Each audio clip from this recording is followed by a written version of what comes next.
evening and welcome to a special Inside the Issues edition of Tucker Carlson tonight. As George Orwell once noted, the worst advertisement for socialism is its adherents. According to Orwell, the typical socialist is, quote, either a youthful snob Bolshevik or, more typically, a prim little man with a white-collar job, usually a secret teetotaler, and often with vegetarian leanings. Orwell wrote those words in 1937, but they're weirdly recognizable today, especially the line about vegetarianism. There's something about the left, you may have noticed, that makes them highly neurotic about food. It's been that way for generations, but there's ample evidence the impulse is getting worse. Here's a clip from the other night on CNN. Democratic candidates lining up to denounce meat as immoral. But would you support changing the dietary guidelines? Yes. You know, the food pyramid, what people yes. to reduce red meat specifically. Yes, I would. It's good for the environment. It's good for your health if you eat less meat. Certainly, meat is an extraordinarily expensive thing to produce. Look, there are a lot of ways that we try to change our energy consumption. Some of it is with light bulbs, some of it is on straws, some of it, dang, is on cheeseburgers, right? Catch that? Elizabeth Warren says you eat too many cheeseburgers, as if it's any of her business. But that's the thing. She actually thinks it is her business. They all think that. The activist left seeks to control everything you do, including what you put in your mouth. For the last few years, they've been pushing you to eat bugs. Bugs. Remember the headline from the Washington Post? Eating bugs can help the environment. Or how about this one from the New York Times? Why aren't we eating more insects? It's bizarre. Why would they want you to eat insects? Well, because eating insects is repulsive and un-American. And of course, therefore, in the eyes of the left, it must be awesome. The more perverse and unnatural, the better. That has always been their standard. They're not leading a political movement, by the way. They're leading a revolt against their fathers.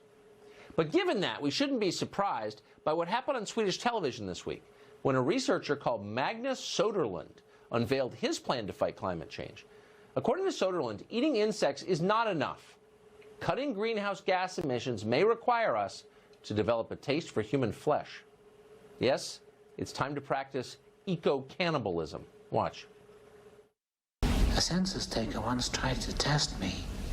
I ate his liver with some fava beans and a nice Chianti. Sorry, wrong clip. But you get the point. Professor Söderlund went on to say that, unfortunately, many people might balk at cannibalism. They're just too uptight and middle class to eat human flesh. So he suggested baby steps to open their minds to it. Start by eating their own pets. Have a Cocker Spaniel burger for the planet. Now, the Swedes, we should tell you, are several years ahead of us here in the U.S. in their climate consciousness, but we'll get there soon. And when we do get there, it will be due to the tireless evangelizing of eco-prophets like St. Pete Buttigieg of South Bend. As Buttigieg noted the other night, God himself strongly agrees with every word that St. Pete utters.